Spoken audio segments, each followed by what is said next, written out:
पहिल्या काळामध्ये घराच्या द्वारावरती दारावरती शुभ लाभ लिहायला असायचं, अतिथी देव भव. त्याच्यानंतर पाटी हटवली गेली, त्याच्यानंतर सुस्वागतम आलं, त्याच्यानंतर पाटी हटवली गेली, त्याच्यानंतर वेलकम आलं. आता अतिथी देव भव राहिलं नाही. आता पाट्या फक्त एवढ्याच दिसतात की कुत्र्यापासून. मग गंमत अशी निर्माण होते, नेमकं घरात जाणाऱ्यांना समजायचं काय, घरात माणसं राहतात की. तुम्हीच म्हणा, आता मी नाही म्हणत. आणि एकदा काय झालं माहितीये का, पुण्याच्या त्या कोपऱ्यात माझं कीर्तन होतं. काकू समोर माझ्या झोपल्या, पण म्हटलं उगाच एखादीला झोपीत कशाला डिस्टर्ब करावं. झोपून दिलं मी, हे त्यांना काहीच म्हटलं नाही. त्या दिवशी मी म्हटलंच नाही झोपल्या का काय, म्हणजे असं म्हटल्यानंतर मावश्या जाग्या होतात ना. उठवलंच नाही त्यांना. कीर्तन झाल्यानंतर विचारलं, काऊ काकू मला सांगा तुम्हाला कीर्तन आवडलं नाही का. म्हणे बाई पोरी खूप सुंदर कीर्तन केलं ग. म्हटलं मग झोपल्या का होत्या तुम्ही. म्हणे काय सांगू तुला, तू माझ्या नातीसारखी. म्हटलं हो काकू मी तुमच्या नातीसारखी. मग मुली, अगं तुझ्यावरती माझा एवढा विश्वास होता, ऐका हा, तुझ्यावर माझा एवढा विश्वास होता, मला खात्री होती तू खोटं सांगणार नाही, म्हणून मी बिनधास्त झोपले. हे ज्याला कळालं त्याला कळालं बरं. संक्रांतीला तुम्ही अलंकार कशाचे तयार करता, हलव्याचे नाही, हलव्याचे अलंकार करता तुम्ही, अंगावरती परिधान करता, फोटोशूट करता, सुंदर अशा सगळ्या गोष्टी होतात. पण त्या हलव्याच्या अलंकाराला कधी ना कधी मुंग्या लागल्याशिवाय राहत नाहीत. ते अलंकार झाले संक्रांतीचे, ते अलंकार झाले संसाराचे, पण देवाच्या समाधानाचे अलंकार एकदा तयार करा, अंगावरती परिधान करा. मुंग्यानेच लागणार, त्याला संत लागतील. आणि संत जेव्हा आपल्या सानिध्यात येतील तेव्हा खऱ्या अर्थानं परमार्थ साजरा होईल. आणि तेव्हा खऱ्या अर्थानं आपण सर्वजणांनी म्हणायचं काय, आजी सोनियाचा दिन वर्ष अमृताचा घन, आजी सोनियाचा दिन.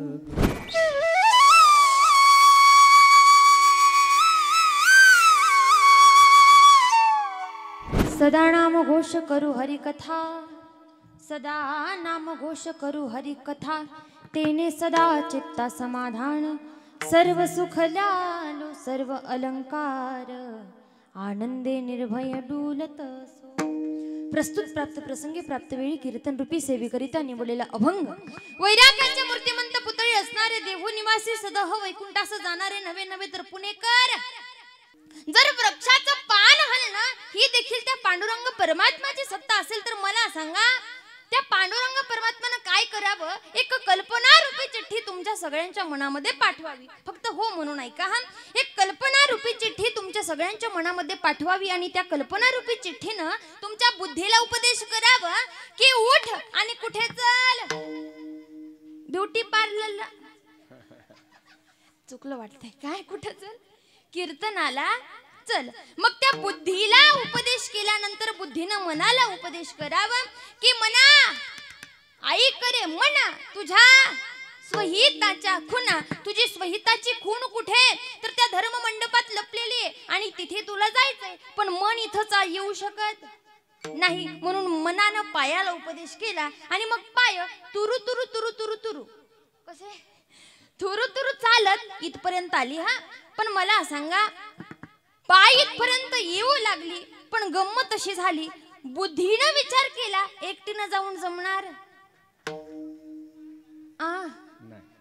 विचार बुद्धीनं असा केला की शॉपिंगला मी एकटी जात, मी कुठेच एकटी बाहेर पडत नाही, मग मी कीर्तनाला एकटी कशी जाऊ. मग ते पाय मैत्रिणीच्या घराकडे ओढले, मैत्रिणीच्या घराकडे ओढले. पुन्हा पण पाय बोलू शकत, पाय बोलू शकत नाही ना.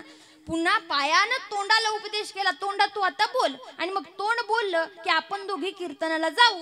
पण मैत्रीण म्हणाली असंच कीर्तनाला जायचं, जर असं कीर्तनाला गेलो तर मनपातली माणसं आपल्याला भिवून पळल्याशिवाय राहणार. त्याच्यामुळे पुन्हा बुद्धीनं हाताला उपदेश करावा आणि हातानं सुंदर असं मेकअप करावं. आणि मग मेकअप करून झाल्यानंतर पायाला उपदेश करून पायानं इथपर्यंत यावं. मला सांगा, एवढे उपदेश झाले, पण एवढ्या सगळ्या उपदेशाचा मेन पाया कोण, पांडुरंग परमात्मा. मी इथं सांगणारे 2 तास, पण 2 तास तुम्ही सुद्धा शुद्ध अंतकरणानं ते श्रवण करायचं, नवे नवे तर झोपून ऐकायचं. झोपणारे घरी सुद्धा 2-2 ब्लँकेट अंगावरती घेऊन झोपलेले आहेत. पण इथपर्यंत आलात तर देहाचं सार्थक करून घ्या, कारण संत सांगतात मी कायम एक गोष्ट कीर्तनामध्ये सांगत असते बघा, इस धर्म मंडप में हर कोई आना चाहता है बघा. जीवन जगत असताना गंमत अशी होते, लहान लहान लेकराला जर विचारलं बाबा तुला शिकून काय व्हायचं, कोणी म्हणतं डॉक्टर व्हायचं, कोणी म्हणतं इंजिनियर व्हायचं, कोणी म्हणतं कलेक्टर व्हायचं, कोणी म्हणतं IPS व्हायचं. प्रत्येकाची स्वप्न वेगवेगळी असतात. लेकरांना विचारलं तरी ते स्वतःची स्वप्न सांगून मोकळे होतात. पण गमतीचा विषय असा की जिंदगी तो हर किसी को मिलती है, जिंदगी में सपने तो हर कोई देखता है, मगर भगवान हर किसी का सपना पुणेकर पूरा नहीं करते हैं. मागचे जागे आहात ना तुम्ही? ऐका हा, भगवान हर किसी का सपना पूरा नहीं करता, बस उसी तरह इस धर्म मंडप में हर कोई आना चाहता है, मगर यहाँ वही आता है जिसे मेरे भगवान बुलाते हैं. आणखी एक संताचं वाक्य ऐकलं होतं बघा. ते संत म्हणतात, अरे कथा के लिए जाने के लिए हमारी औकात क्या है. नाही तर काही काही माणसं आज जे कीर्तनाला आलेत ना, मी इथलं नाही सांगत बरं, आमच्या बीडचं सांगते. आणि बीडला गेलं की इथलं सांगितल्याशिवाय अजिबात राहणार. ती गंमतच असते बघा तशी. आणि ऐका, मला सांगायचंय तुम्हाला एवढंच की संत म्हणत होते की कथा के लिए जाने के लिए हमारी औकात क्या है. नाहीतर माणसं आज कीर्तनाला येतात आणि उद्या अवघ्या गावाला जाऊन सांगतात, रात्री हा पठ्ठ्या कीर्तनाला गेला होता बरं का, रात्री हा पठ्ठ्या म्हणजे मी नाही तुम्ही, हा सगळ्या गावाला सांगतात. पण जगद्गुरु तुकोबाराय सांगतात, परमार्थ हे महाधन आणि जोडी देवाचे चरण, पण धन हे वाटल्यानं संपत असतं बरं. पुणेकर भाषा कळते ना माझी? ए मागचे, धन वाटल्यानं संपत असतं. आणि जर प्रयोग करायचाच असेल तर करू शकता. ATM मध्ये जा, जवळच ATM आहे. ATM मध्ये जा, स्वतःच्या बँकेतली कॅश काढून आणा आणि प्रत्येकाच्या हातात 100 रुपये जरी ठेवाल का? पण अजिबात नाही, कारण धन माणसाला सुटत नाही. पण धन ही अशी गोष्ट जी वाटल्याच्या नंतर संपत असते.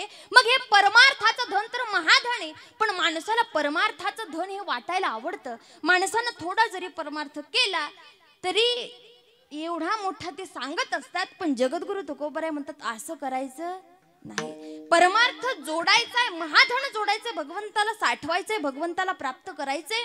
आणि याच्याही पुढे जाऊन सांगेल, तुम्ही इथं येतात पण इथं तुम्ही स्वतःच्या मर्जीनं येत नाही, तर तुमची गेल्या जन्माची पुण्याई तुम्हाला इथे ओढून आणत असतील. तुमचा विषय संपला. पण आता ह्या ज्या टाळकरी उभ्या आहेत, मग या काही शूटिंग मध्ये सुंदर दिसाव्यात म्हणून टाळ घेऊन उभा राहिलेत का? नाही, यांना सुद्धा भगवंताने विशेष प्रकारचं काम दिले. आणि टाळ माणसं हल्ली टाळ म्हणजे उग काय म्हणतात ना, खेळणी समजतात बरं टाळाला. अगदी कीर्तन झाल्यानंतर टाळ फेकून देतील, त्याच्यावरती पाय हाणतील. काय आता जग बदललंय बघा. मला असं अजिबात मला इथल्या माणसांना काही बोलायचं नाही, कोणाचंही मन दुखवायचं नाही. पण संत सांगून गेले, विठ्ठल टाळ, विठ्ठल दिंडी साक्षात पांडुरंग परमात्म्याला तुम्ही सर्वजणांनी गळ्यात घातलंय. ऐका, एकदा जगद्गुरु तुकोबारायांना सुद्धा कोणीतरी प्रश्न विचारला. म्हणे जगद्गुरु तुकोबाराय, काओ तुम्ही भजन करता, कीर्तन करता, परमार्थ करता, पण तुम्ही सुद्धा कधी कधी कोणाची तरी ज्वारी राखण्यासाठी जाता. जगद्गुरु तुकोबाराय गेले होते ना एकदा ज्वारी राखण्यासाठी. अहो ज्वारी राखण्यासाठी गेले, पण वृक्षवल्ली आम्हा सोयरी वनचरी, वृक्षवल्ली आम्हा सोयरी वनचरी. अरे पक्षीच त्यांची सोयरे होते. आणि जी ज्वारी हकण्यासाठी गेले होते, पक्ष्यांना सगळी ज्वारी खाऊ घातली. पण जगाचा पोशिंदा पांडुरंग परमात्मा जगद्गुरु तुकोबारायांना पोचणार नाही का? साधकानं विचारलं, काओ जगद्गुरु तुकोबाराय, तुम्ही स्वतःला भक्त म्हणून घेता आणि संसाराचा विचार करता, पैशाचा विचार करता, तेव्हा संत सुद्धा म्हणाले, काय कशासाठी नोकरी करता तुम्ही? सकाळी सकाळी कशासाठी पळता? एक वेळ नाश्ता करत नाहीत, पण बॅग सापडता अगोदर. अहो की नाही ना? अहो पैशाशिवाय संसार चालत नाही. आणि तुम्ही खुशाल म्हणता जगात दामाशिवाय काम नाही. अहो दाम तर पाहिजे ना. बरं, प्रामाणिकपणे मी तुम्हाला एक प्रश्न विचारते, त्याचं उत्तर द्याल का मला? मावशांनो द्याल ना? मी तुमची लेकीसारखी आहे ना? उत्तर द्याल ना?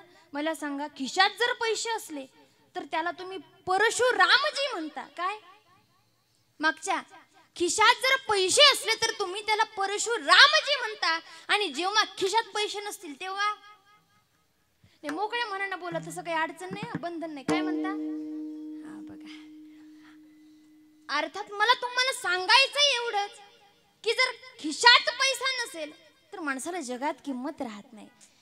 ज्याचा खिसा गरम, पुढचं नाही म्हणत मी, ऐका, ज्याच्या खिशात चिल्लर खळाखळा वाजते त्यालाच आज जगात मान आहे. मोठा धंदा आणि बहीण म्हणे दादा दादा, आणि जोपर्यंत दादाकडे पैसे नाहीत तोपर्यंत बहिणीला दादाच आठवत नाही. पण जगामध्ये काही निस्सीम माणसं असतात, काही निस्वार्थ प्रेम करत असतात बरं. फक्त कधी कधी जी पैशाची पट्टी डोळ्यावरती बांधलेली असते ना, ती आपले कोण आणि परके कोण ही माणसाला कळून सुद्धा देत नाही. बघा, तिकडे आपल्याला जायचं नाही, पण मला फक्त तुम्हाला एक गोष्ट सांगायची की दामाशिवाय काम जगामध्ये नाहीये.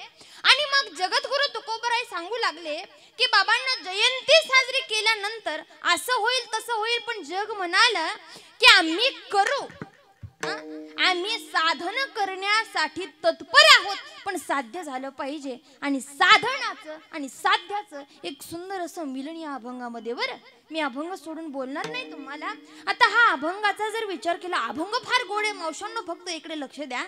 अभंगामध्ये जर अभंगाचा विचार जर केला, अभंगाकडे जर पाहिलं माणसानं, तर जो पूर्वार्ध आहे अभंगाचा, पूर्वार्ध अर्थात अर्धी लाईन आणि उत्तरार्ध अर्धी लाईन, तर अर्ध्या लाईनीमध्ये सुरुवातीच्या अर्ध्या चरणामध्ये साधन आहे आणि अर्ध्या चरणामध्ये साध्य. ऐका, जगद्गुरु तुकोबाराय म्हणतात, आता सरळ अर्थ तुम्हाला सांगते हा.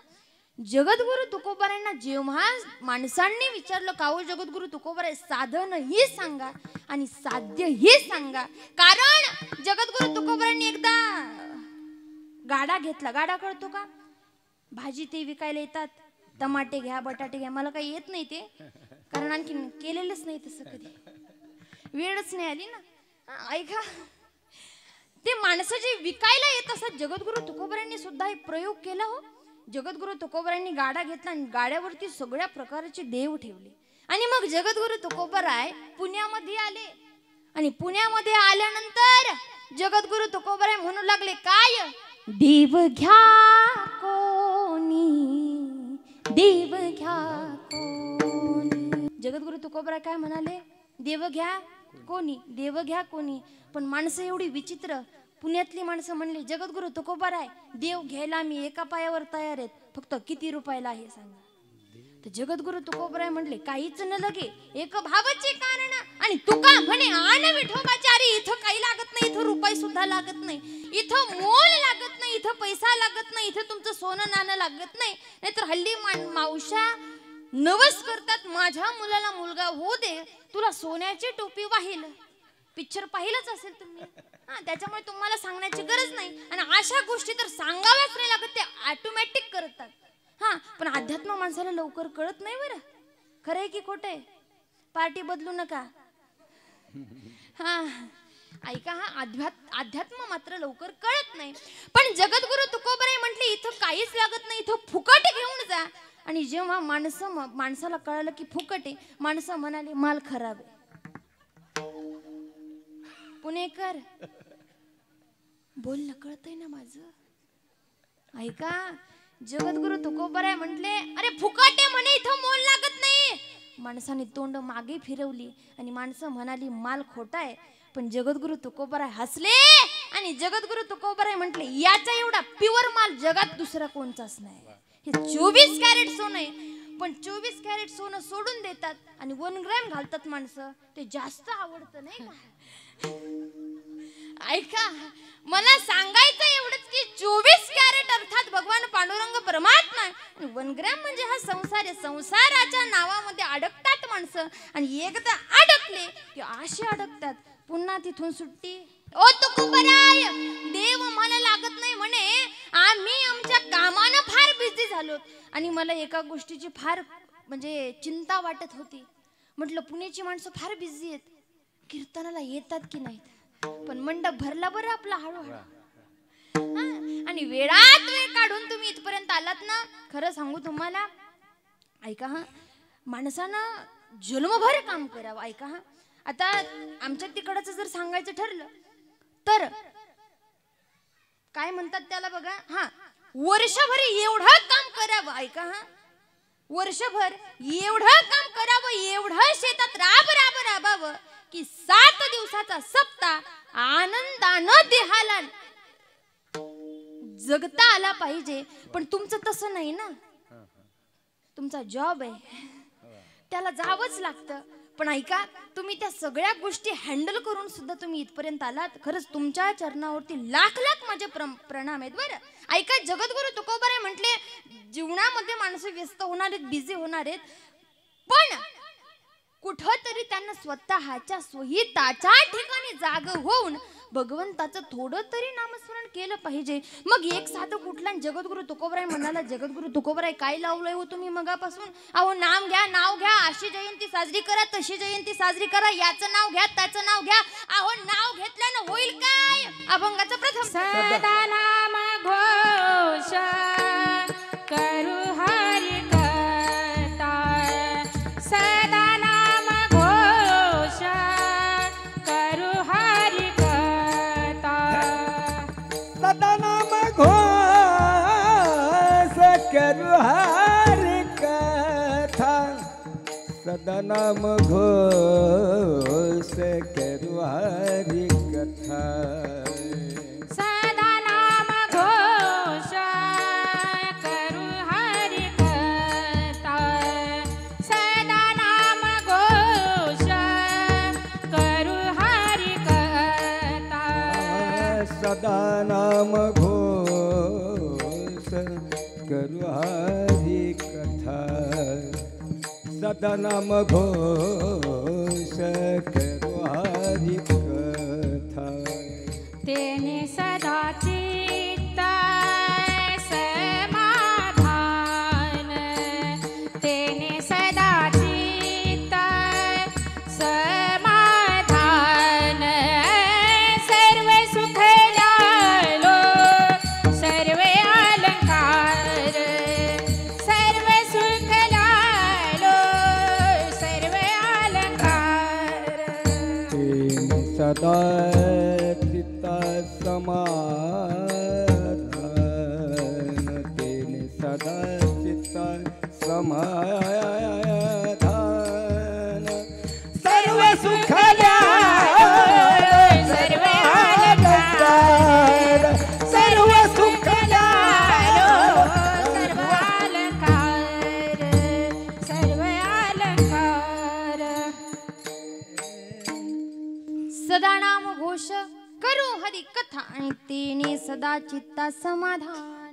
माणसाने विचारलं, काव जगद्गुरु तुकोबाराय तुम्ही साधन सांगताना आम्हाला, ते साधन करण्यासाठी आम्ही तत्पर आहोत. बरं, ते साधन करण्यासाठी आम्ही तयार आहोत. ते साधन आम्ही अगदी तुम्ही जसं सांगाल तसं करायला आम्ही तयार आहोत. पण साध्य नेमकं भेटेल काय? तेव्हा जगद्गुरु तुकोबारायांनी सांगितलं, तेने सदा चित्ता समाधान, समाधान प्राप्त होईल. मग आता काही माणसं म्हणतील समाधान म्हणजे काय फार मोठी गोष्ट आहे का? आता काही मावशा असंही म्हणते समाधान म्हणजे तुमचं समाधान नाही. बरं असं कळतं ना, लहान बाळ त्याचं एखाद्याचं नाव समाधान असेल, मग काही मावशा म्हणतील देवाचं नाव घेतल्यानंतर समाधान प्राप्त होतो नाही, होतं आणि होतो याच्यामध्ये भरपूर फरक आहे. याच्यासाठी मराठी व्याकरण शिकावं लागतं, पण तेव्हा आपण फक्त पाट्या फोडल्या आणि पेन्सिल आहे की नाही. जेव्हा खऱ्या अर्थानं शिकायचं होतं तेव्हा पाट्या आपण फोडल्या आणि पेन्सिल मात्र आपण खाल्ल्या. पण आता कळतं, हा नंबर जर वाचता आला असता तर चुकीच्या घरात घुसलो नसतो, फ्लॅट मध्ये, आहे की नाही. पण एकदा बस निघून गेली की हात करण्यात उपयोग. ती काही सिटी बस मात्र कुठेही उभी राहते, पण ती देवाची बस आहे, ती एकदाच थांबते.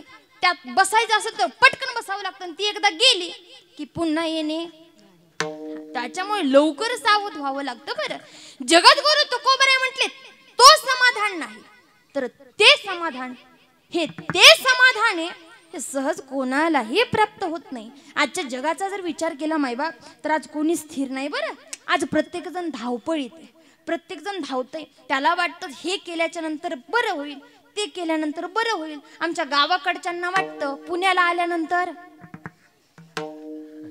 पुणेकर आम्हाला वाटतं पुण्याला आल्यानंतर बरं होईल, पण इथं आल्यावर वाटतं नको तिथंच बरं होतं.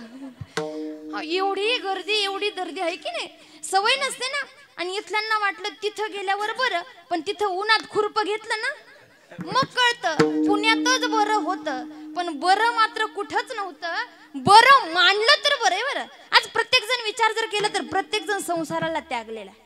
आणि असं म्हणतात शादी का जो लड्डू होता है वो खाए तो भी अन्ना खाए तो भी. तुम्हाला चांगलंच पाठांतर आहे ऐका. खाल्लं ज्यानं लग्न केलं तो सुद्धा पश्चातापात आहे, आणि ज्यानं नाही केलं तो सुद्धा पश्चातापात आहे. आज 75% मुलांची लग्न होत नाहीत, ते सुद्धा टेन्शन मध्ये आहेत. आणि ज्यांचे झाले ते सुद्धा सुख कोणातच नाहीये. मग जगद्गुरु तुकोबाराय म्हणतात धावपळीच्या दुनियामध्ये अरे महद भाग्यवान आहोत आपण. ऐका हा पुणेकर, फार भाग्यवान आहात तुम्ही. आम्ही म्हणण्यापेक्षा मी तुम्हाला म्हणेल, कारण फार मोठ्या संताचा सहवास आहे तुम्हाला. एकदा स्वतःसाठी टाळ्या वाजवा मायबाप. ऐका, सगळ्यात महत्वाची गोष्ट म्हणजे आपण पाकिस्तानामध्ये जन्माला आलो. तिथं जर गेलो असतो तर मग तिथं फक्त एकच गोष्टी पाहायला भेटल्या असत्या. मला तुम्हाला सांगायचं नाही ते, कारण त्या गोष्टी कीर्तनात सांगण्यासारख्या नाही आहेत. पण तिथं फक्त हाणमार तोड ह्या सगळ्या गोष्टी आपल्याला पाहायला भेटल्या असत्या. पण देवाची खूप कृपा आहे आपल्यावरती, आपण भारतात जन्म घेतला, कारण ही पवित्र धरती आहे. अहो मायबाप, आणि भारत आपल्याला कधीही आठवत नाही, फक्त 15 ऑगस्ट आला की भारत आठवतो. बरोबर की चूक? आता विषय आलाय म्हणून सांगेल बरं. काल 26 जानेवारी झाली. काल प्रत्येकी जणीनं स्टेटस ठेवलं असेल, झेंडावंदन, सल्यूट वगैरे, है की नाही. पण कधी? फक्त 26 जानेवारीलाच. आणि आज भारत कोणाला ध्यानातही नसेल की बाबा काल 26 जानेवारी झाली, काल आपण या गोष्टी केल्या, या लक्षात सुद्धा कोणाला नसेल. पण भारत हे फार महान आहे बरं. इथं सोन्याची चिमणी, भलेही आता आपल्याला ती दिसत नाही, पण पहिल्या काळात होती. सोन्याची चिमणी इथून तिथे उडे मारत जाते. हा सुंदर भारत आहे बरं. नवे तर या भारतात जन्म भेटला, नवे तर सुंदर अशा पवित्र भूमीमध्ये भेटला बरं. महाराष्ट्रामध्ये भेटला. महाराष्ट्रामध्ये भेटणं हे खूप चांगली गोष्ट आहे, कारण इतर जे राष्ट्र आहेत तिथे ती संतांची भूमी नाहीये. तिथं संत तयार झाली, तिथं भक्ती तयार झाली, पण ती भक्ती आपल्या महाराष्ट्रातून तिथपर्यंत गेली. आमच्या नामदेव महाराजांनी पंजाब पर्यंत पोहोचवली, मीराबाईनं गुजरातकडे भक्ती पोहोचवली. आणि हे संत कुठे तयार झाले असतील तर या नगरीमध्ये तयार झालेत. म्हणून हे सुंदर पवित्र आहे. आणि त्याच्याहूनही जसं म्हणतात दूध अगोदरच गोड असतं मावशांनो, दूध पुण्यातलं नाही बरं. जसं की दुधात साखर पडावी तसं पुण्यात जन्म भेटलाय तुम्हाला. अरे जन्म जरी इथं झाला नसेल तरी तुमची कर्मभूमी म्हणून पुणे आहे. जन्मोजन्मी आम्ही असं म्हणावं प्रत्येकानं छाती ठोकून म्हणावं. अरे गेल्या जन्मामध्ये काहीतरी पुण्य केलं होतं म्हणून पुण्यात जन्म भेटला. म्हणून तर ज्ञानोबाराय सुद्धा सांगतात पुण्याची गणना. वा वा, या पुण्याची काय ती नाही ना, त्या पुण्याची. हरिपाठ म्हणतात तो मावशा, पण काय म्हणतात? भजे खा तुरीत, खा नाही भजे गा तुरीत, त्याला भजा, पण या म्हणतात भजे खा. ऐका, हा हरिपाठ. आणि गमतीचा विषय असा आहे की हरिपाठाच्या गाठी आहेत ना, ते ज्ञानेश्वरी मध्ये ज्ञानोबारायांनी उकलेले आहेत बरं. हा, आणि फार सुंदर हरिपाठ जर विचार जर केला तर हरिपाठामध्ये अशा बऱ्याच ओळी की त्याच्यावरती माणसानं जन्मभर विचार जरी केला तरी त्याचं कोडं माणसाला सुटणार नाही. मला एक गोष्ट सांगा, आपण सहज म्हणतो जगद्गुरु तुकोबाराय अवताराला आले, बरोबर?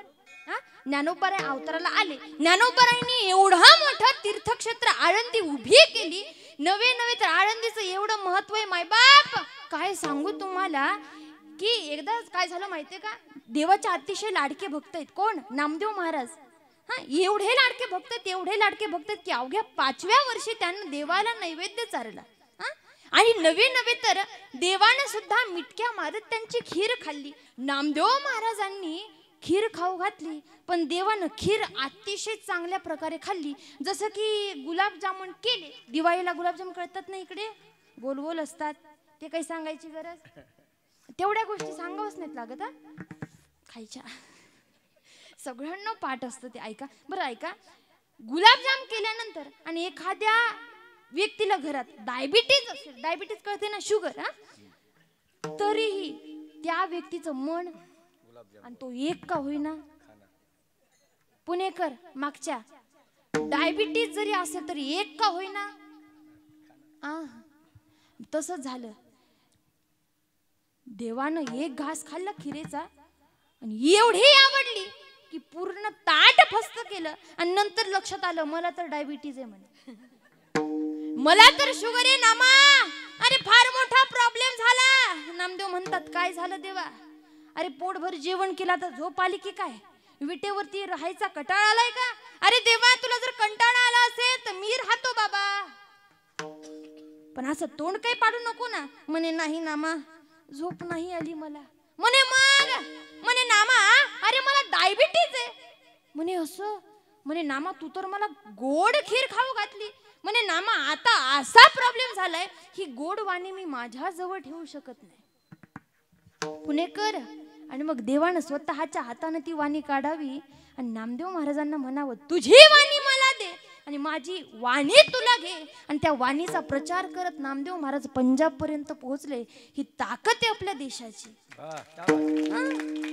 आणि ते नामदेव महाराज देवाकडे आले, देवाला म्हणतात का रे देवा, दर्शन घेतलं नामदेव महाराजांनी, मी तुम्हाला आळंदीचं महती सांगते बरं. आळंदी किती पवित्र आहे. हा, ऐका, नामदेव महाराजांनी पांडुरंग परमात्माचं दर्शन घ्यावं आणि पांडुरंग परमात्म्याचं दर्शन घेतल्यानंतर पांडुरंग परमात्माच्या तोंडाकडे पाहावं आणि देवाला विचारावं का रे देवा, अरे आज फार टेन्शन मध्ये दिसतोस. तेव्हा देवानं म्हणावं अरे नामा आताच वारी होऊन गेली, लाखोने माझे भक्त माझ्या जवळ येऊन गेले, प्रत्येकानं स्वतःची व्यथा, स्वतःच्या जीवनातील कथा माझ्या समोर व्यक्त केली आणि त्यांची कथेच, त्यांच्या व्यथेचं निरसन करता करता माझ्या डोक्याची व्यथा झालेली. अरे त्यांच्या मागण्या पूर्ण करता करता माझा डोकं फार तापले म्हणे.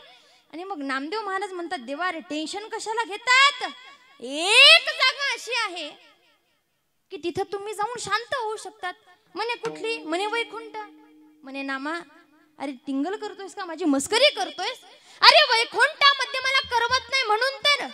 अरे नामा वेडा आहेस का तू? ते वैकुंठ सोडून पंढरीत मी कशासाठी आलो? अरे मला तुमच्या सगळ्यांची संगती हवी होती म्हणून मी तुमच्याकडे आलो आणि तूच सांगतो वैकुंठात जाऊन राहा, हे मला जमणार नाही, दुसरं ठिकाण सांग. आणि मग नामदेव महाराजांनी विचार करावा. नामदेव महाराजांनी म्हणावं नामा म्हणे देवा, नामा म्हणे नामा म्हणे देवा, चला तया ठाया आणि कुठे विश्रांती घ्यावया कल्पावरी. अरे विश्रांती पाहिजे ना देवा तुला, मग आळंदीला चाल. अरे जिथं जगाचा पांडुरंग परमात्मा विश्रांती घेण्यासाठी येतो तिथं आपला संसार का विश्रांती घेणार नाही? मग समाधान जर पाहिजे असेल तर संताची संगत करा, सदा नामाचा घोष करा, त्या गणरायाची सेवा करा. आणि मग पुन्हा साधक विचारतो कावो जगद्गुरु तुकोबराय, ठीक आहे म्हणे आम्ही संसारात पडतो, आम्ही संसारात झगडतो, आम्ही संसार करतो, संसारात सुख सुख शोधण्याचा प्रयत्न करतो. तुम्ही सांगता सुख तिथे आळंदीत आहे, आम्ही तिथेही जातो, पण तिथे गेल्यानंतर नेमकं करायचं काय? अभंगाचं सर्व सुख द्यालो, सर्व अलंकार सर्व सुख द्यालो, सर्व अलंकार सुख द्यालो, सर्व अलंकार सर्व सुख द्यालो, सर्व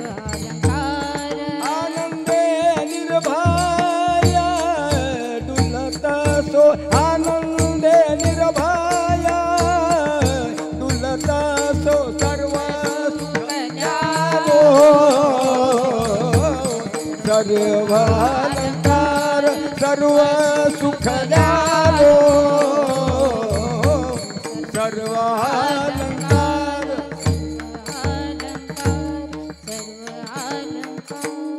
सर्व सुख ल्यालो सर्व अलंकार आणि मग आनंदे निर्भय डोलत असो. देवा अरे तिथं आळंदीला गेल्यानंतर काय झालं माहितीये तुला? म्हणे काय झालं?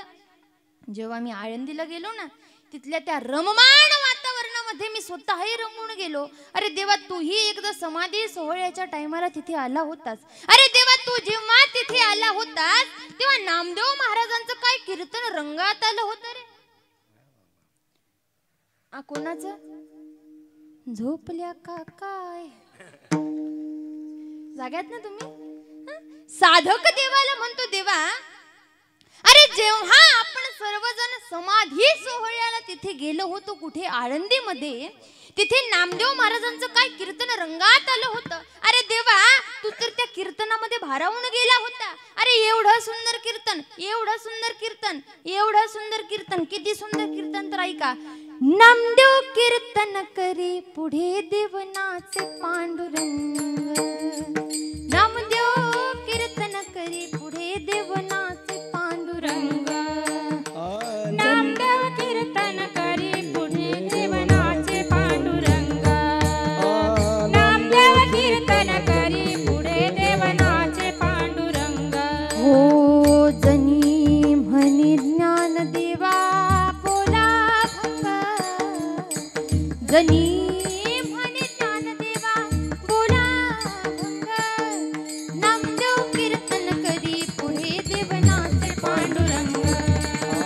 नामदेव कीर्तन करी देव पुढे नाचे पांडुरंग.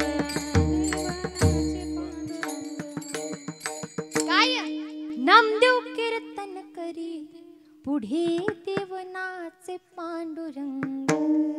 आणि काय अधिकार त्या संत जनाबाईचा मायबाप. आजची माणसं म्हणतात मुलीला अधिकार नाही परमार्थ करायचा, मुलीला कीर्तन करायचा अधिकार नाही, मुलीला कथा करायचा अधिकार नाही. पण तसं काहीच नाही आहे. जनाबाईचा अधिकार जर पाहिला तर अहो जगाला काय जगाला उपदेश करणारे माऊली ज्ञानोबा आहे. एवढं ज्ञान त्यांच्याकडे. किती ज्ञान. ज्ञानाचा सागर आणि सखा माझा ज्ञानेश्वर. विवेकेचा सागर आहे, ज्ञानाचा सागर आहे, भक्तीचा सागर आहे, अथांग भरेला सागर आहे. आणि त्या ज्ञानोबांना उपदेश करावा काय? जनी म्हणे ज्ञान देवा बोला भंग. गंमत अशी झाली बरं का मावशांनो, ऐकताय ना तुम्ही? अरे गंमत अशी झाली अभंग बोलता रंग कीर्तनी भरला आणि प्रेमाचे निछंदे विठ्ठल डोलू लागला डोलू लागला. कदाचित त्या दिवशी देवाची धोत्राची गाठ जरा ढिल्ली बसली होती आणि नाचता नाचता देवाचा गळा पितांबर. अरे जिथे देव नाचतो तिथं त्या देवाच्या नाचण्याच्या आनंदाचे जे अलंकार आम्ही तयार करतो. संक्रांतीला तुम्ही अलंकार कशाचे तयार करता? कशाचे? हलव्याचे नाही. हा पण त्या हलव्याच्या अलंकाराला मुंग्या लागण्याची दाट शक्यता असते बघा, है की नाही मावशांनो? हलव्याचे अलंकार करता तुम्ही, अंगावरती परिधान करता, फोटोशूट करता, सुंदर अशा सगळ्या गोष्टी होतात. पण त्या हलव्याच्या अलंकाराला कधी ना कधी मुंग्या लागल्याशिवाय राहत नाहीत. ते अलंकार झाले संक्रांतीचे, ते अलंकार झाले संसाराचे. पण देवाच्या समाधानाचे अलंकार एकदा तयार करा, अंगावरती परिधान करा. मुंग्यानेच लागणार, त्याला संत लागतील. आणि संत जेव्हा आपल्या सानिध्यात येतील तेव्हा खऱ्या अर्थानं परमार्थ साजरा होईल. आणि तेव्हा खऱ्या अर्थानं आपण सर्वजणांनी म्हणायचं काय? आजी सोनियाचा दिन वर्ष अमृताचा घन. आजी सोनियाचा दिन हरी पाहिला रे हरी पाहिला रे. आजी सोनियाचा दिन वर्ष अमृताचा घन. आजी सोनियाचा दिन. कधी? जेव्हा देव येईल तेव्हा बरं. आणि देवाकडे पाठवण्याचं काम हे फक्त ज्ञानोबा तुकोबारायच करू शकतात. ते आयऱ्या गैऱ्यांचं काम नाही. आपल्याला फक्त 2 मिनिटं पुण्यातून उठायचंय, म्हणजे इथून उठू नका. हां, फक्त ऐक, कसं असतं माहितीये का, माणसं शब्दाचा अर्थ घेतात, पण माणसाला नेमकं म्हणायचंय काय हे माणसाला कळायला पाहिजे. एका सासूबाईनं सुनबाईला सांगितलं, सुनबाई उठ आणि शेंगदाणे भाजीत बस. अच्छा. काय म्हटली ती? शेंगदाणे. आणि ती का तिने काय केलं असेल, ती भाजीत जाऊन बसली. त्याच्यामुळे असं अजिबात करायचं नाही बरं का. शब्दार्थ घ्यायचा नाही, वाचा अर्थ घ्यायचा. नेमकं मला म्हणायचंय काय, ऐका. हा, आपल्याला फक्त इथून 2 मिनिटं उठायचंय आणि उठून रामायणामध्ये जायचं. रामायणामध्ये फार गोड प्रसंग आहे, एवढा सुंदर प्रसंग आहे का. हा, तो प्रसंग आहे रामाच्या बालपणाचा, जेव्हा राम, भरत, शत्रुघ्न आणि रामायण पाठ आहे का तुम्हाला? काही एका कारण ऐकायचं आणि दुसऱ्या कारणानं सोडून द्या असं नाही. राम, लक्ष्मण, भरत आणि शत्रुघ्न हे 4 भाऊ होते आणि 4 भाऊ खेळायला बाहेर निघाले. पण राम म्हणाले, आता आपण जरा पार्ट्या करू म्हणे, खेळण्यासाठी आमने सामने हो. पण लक्ष्मणानं कडक वॉर्निंग दिली, राहील तो मी रामाकडूनच राहील, अन्यथा मी दुसऱ्या पार्टीत जाणार नाही. आणि जर जायचं ठरलं तर मला खेळायचंच नाही. मग मला सांगा, लक्ष्मणाला जर रामाकडूनच राहायचं असेल तर आता पार्ट्या करायची गरज, कारण ऑलरेडी हे 2 जण झालेत आणि ते दुसरे 2 जण राहिलेले आहेत. तोंड पाडू नका. कीर्तनाच्या बरोबर टायमिंगला मी तुम्हाला सुट्टी देणार आहे, तुम्हाला घरी पाठवणार आहे. फक्त एवढा दृष्टांत लक्ष देऊन ऐका, घरी जायची तयारी सुरू करा. ऐका. हा, पुणेकर, अहो 2 गट तयार झाले आणि ठरवलं त्यांनी, म्हणे आता आपण चेंडू खेळायचा, ज्याला आता सध्या फुटबॉल म्हणतात. हा, शब्द बदलले जरा, कारण काळानुसार शिष्टाचार बदलतात. पहिल्या काळामध्ये घराच्या द्वारावरती, दारावरती काय लिहायचं माहितीये का? पहिल्या काळावरती लिहिलेलं असायचं नाही, शुभ लाभ लिहायला असायचं, किंवा येणारे पाहुणेच आमचे देव आहेत, त्याला काय म्हणतात आता तो शब्द, अतिथी देव भव. पहिल्या काळामध्ये घरावरती पाटी असायची, अतिथी देव भव.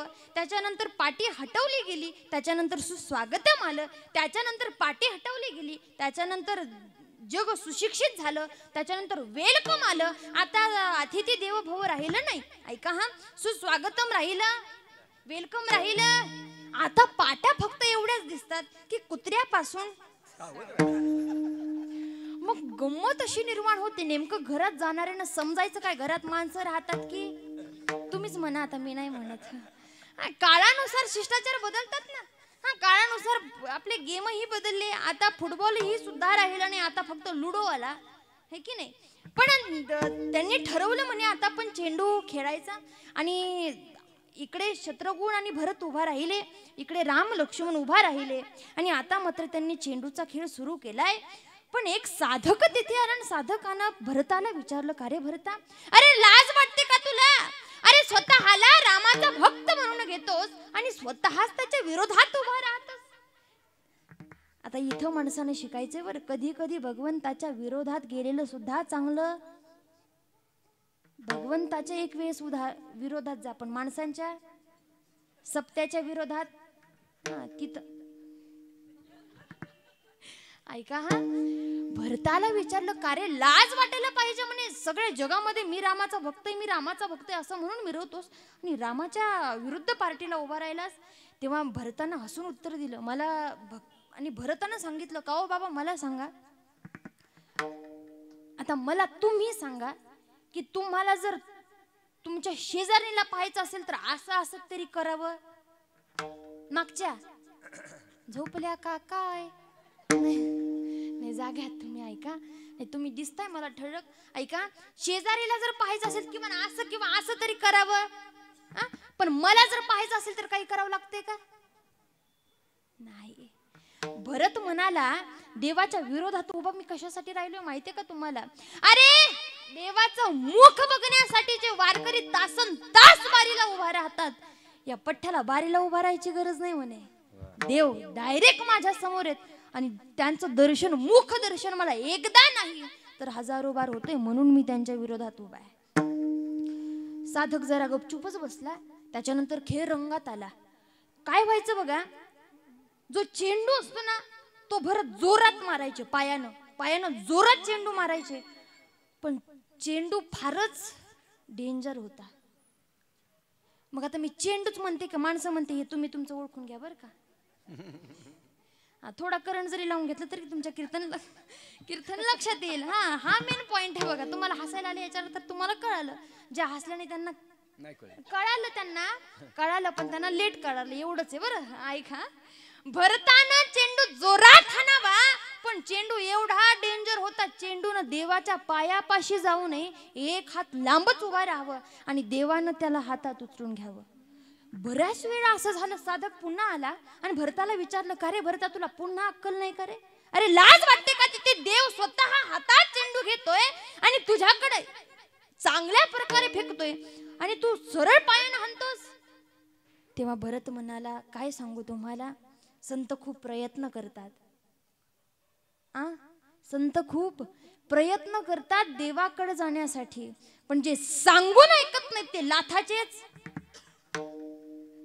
मागच्या जे सांगून ऐकत नाहीत ते लाथाचेच मालक असतात. अरे ऐका साधकजी, अरे हा चेंडू, हा मनुष्य, हा प्राणी एवढा डेंजर आहे, याला एवढी लाथ मारून सुद्धा हा देवाकडे जायला तयार नाही. हा संसार रातच गुंपलेला आहे, याला लाथाशिवाय आता पर्याय नाही. साधक गपचूप बसले आणि साधक देवाकडे आले. देवा मला सांगा, तो भरत तुमच्याकडे किती जोरानं चेंडू हाणतो आणि तो चेंडू तुमच्या पायाजवळ नाही उभा राहत, अगदी अलीकडे पलीकडे पडतो, पण तुम्ही त्याला हातात का उचलून घेता? त्यालाही तुम्ही सुद्धा पाय आणू शकता आणि पायानं भरताकडे पाठवू शकता. पण देवानं गोड उत्तर ऐकलेलं, देवानं फार गोड उत्तर दिलंय बघा. तेवढं गोड उत्तर तुम्ही तुमच्या काळजावरती लिहून घ्या आणि घरी जायची तयारी सुरू करा. ऐका मायबाप पुणेकर, अरे देव म्हणाला, जो व्यक्ती, जो मनुष्य संताच्या पायाची धूळ घेऊन माझ्याकडे येतो, तो माझ्यापासून भलेही 10 कोस लांब असेल, मी स्वतः पुढे जाऊन त्याला हातात उचलून घेतो. हे देवाचं उत्तर आहे. त्यामुळे जगद्गुरु तुकोबाराय सांगतात, अरे संसारातले दागिने तुम्ही भलेही परिधान कराल, पण त्या आनंदीच्या दागिन्याशिवाय ते किमती नसणार. आनंदीच्या आनंदाचे दागिने तुम्ही अंगावरती परिधान करा आणि तेव्हा खऱ्या अर्थानं तुम्हाला एक दिशा प्राप्त होईल.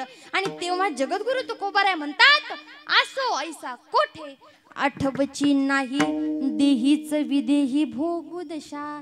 तेव्हा एक अनोखं रत्न जी कोणालाही प्राप्त होत नाही. आता भलेही कधी कधी काय होतं माहितीये का, कीर्तनात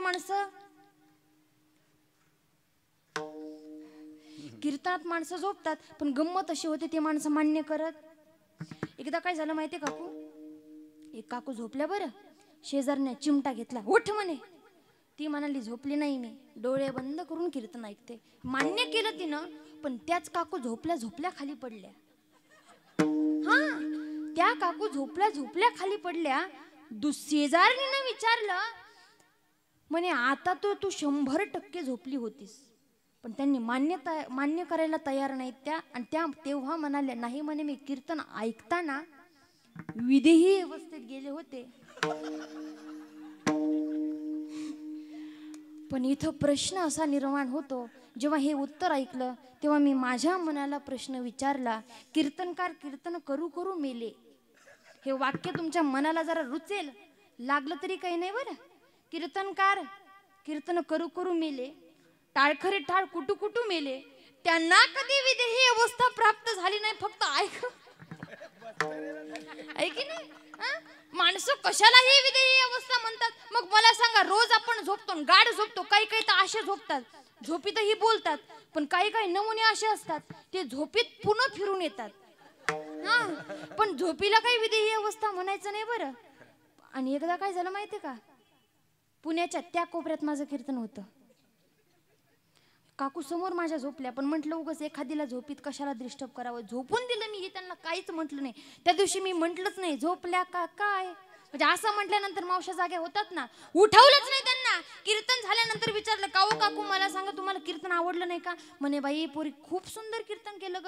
म्हटलं मग झोपल्या का होत्या तुम्ही? म्हणे काय सांगू तुला, तू माझ्या नातीसारखी. म्हटलं हो काकू मी तुमच्या नातीसारखी आहे. मग मुली अगं तुझ्यावरती माझा एवढा विश्वास होता, ऐका हा, तुझ्यावर माझा एवढा विश्वास होता, मला खात्री होती तू खोटं सांगणार नाही, म्हणून मी बिनधास्त झोपले. हे ज्याला कळालं त्याला कळालं बरं. पण ऐका, मला तुम्हाला सांगायचं एवढंच, पण झोपणं म्हणजे विदेही अवस्था नाही. जगद्गुरु तुकोबराय म्हणतात भजन करा आणि विदेही अवस्था प्राप्त करून पांडुरंग परमात्म्याचं डोळे झाकले तरी पांडुरंग परमात्म्याचं दर्शन व्हावं. मग साधकानं पुन्हा जगद्गुरु तुकोबरायांना विचारलं, का हो जगद्गुरु तुकोबराय, अहो भगवंताचं दर्शन घेण्यासाठी आणखीन काय करावं लागेल? जगद्गुरु तुकोबराय म्हटले काही अवघड नाही, फक्त 2 गोष्टी कराव्या लागतील. म्हणे काय करावं लागेल? ते म्हटले अशा हात उंच घ्यावे लागतील. करंट लागला का? घ्या मग हात उंच. हा, फक्त महिलाच नाही बरं, पुरुष वर्ग सुद्धा जोरदार घ्या हात उंच. आणि जी महिला असं करेल, बरं थांबा तुम्हाला एक गंमत सांगते बरं. हात खाली घेतात का तोपर्यंत एवढा त्रास होतो, एवढं पण भगवंतासाठी सहन करू शकत नाही तुम्ही. कीर्तनात टाळी का वाजवायची ऐका. हा पुणेकर थोडं लक्ष करून ऐका. ऐका, कीर्तनामध्ये जो करतो टाळ्यांची टाळाटाळी, सप्ताहानंतर यम त्यास कवटाळी. म्हणून कीर्तनात वाजवावी टाळी. घ्या हात उंच. हा विठोबा रखुमाई, विठोबा रखुमाई, विठोबा रखुमाई, विठोबा रखुमाई, विठोबा रखुमाई, विठोबा रखुमाई.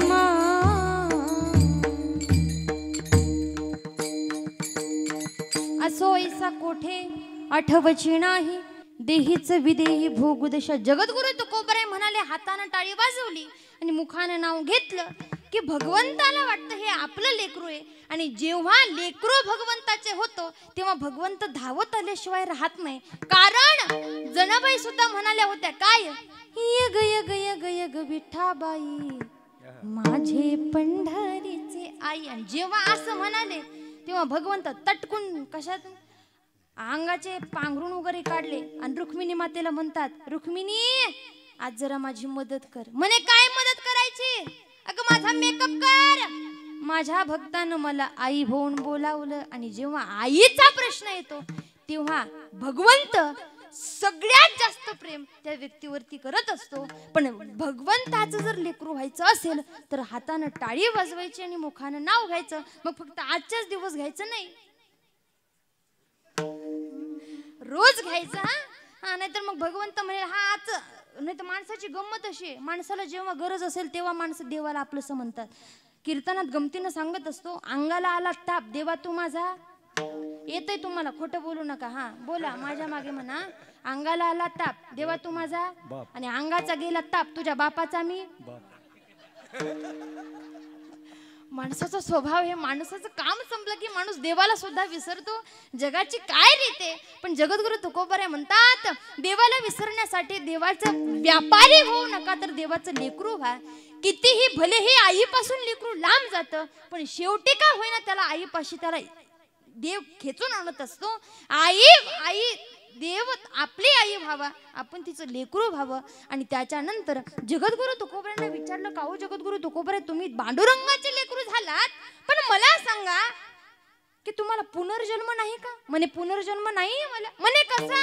अरे आमच्याजवळ पाप पुण्य नाहीये. म्हणे कसं? म्हणे आम्ही अग्निरूप झालो अभंगाचं. तुका म्हणे आम्ही झालो अग्निरूप, तुका म्हणे आम्ही झालो अग्निरूप, तुका म्हणे आम्ही झालो अग्निरूप, तुका म्हणे आम्ही झालो अग्निरूप, तुका म्हणे आम्ही झालो अग्निरूप, तुका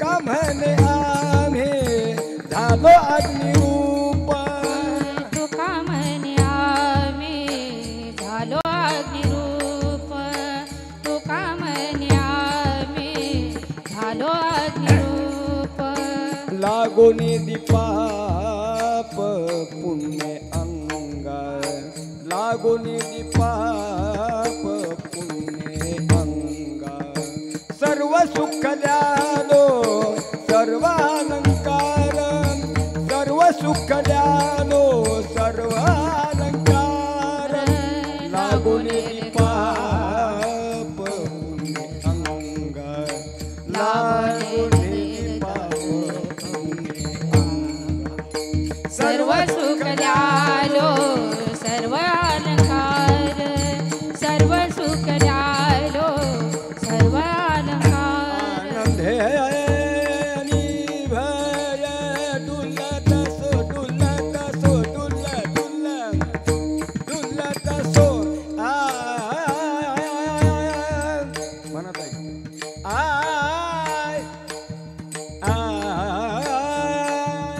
थोडी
आनंद निर्भय डुलत आनंद निर्भय डुलत सर्व सुख द्यालो सर्व अलंकार सर्व सुख द्यालो सर्व अलंकार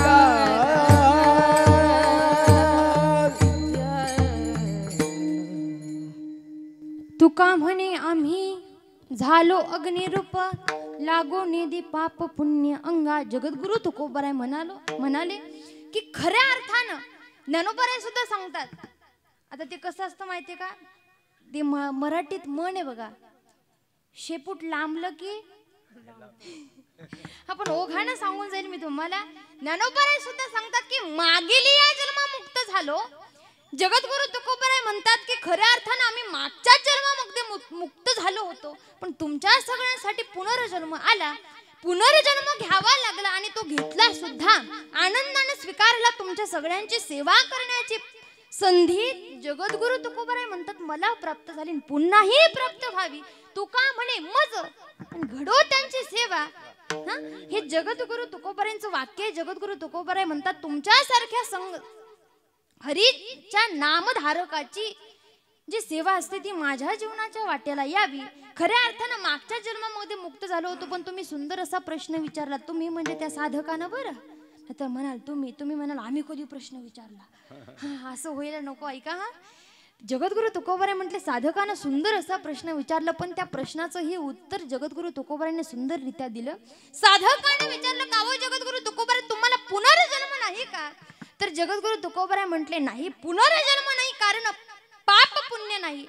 जन्माला येण्यासाठी पाप पुण्य लागत असतं आणि दुसरी गोष्ट वासना लागत असते. पण जगद्गुरु तुकोबाराय म्हणत होते की वासना आमची पांडुरंग आहे. पांडुरंगच आम्हाला न्यायला आलेला आहे म्हणून वासना शिल्लक राहत नाही. पाप पुण्य आमचं अग्नीमध्ये भस्म झालेलं आहे म्हणून पुनर्जन्म नाही. आणि पुनर्जन्म नाही म्हणून आता मात्र आम्ही आनंदाने नाचत आहोत. जसं माझ्या बुद्धीला जमला तसं या अभंगाचा विस्तार करण्याचा मी प्रयत्न केलेला आहे. सगळ्यांच्या चरणावरती नतमस्तक होते आणि कीर्तनाला प्रारंभ करते. मला वाटलं झोपल्यात की जाग्यात विचारते आहे की नाही. कीर्तनाला पूर्णविराम.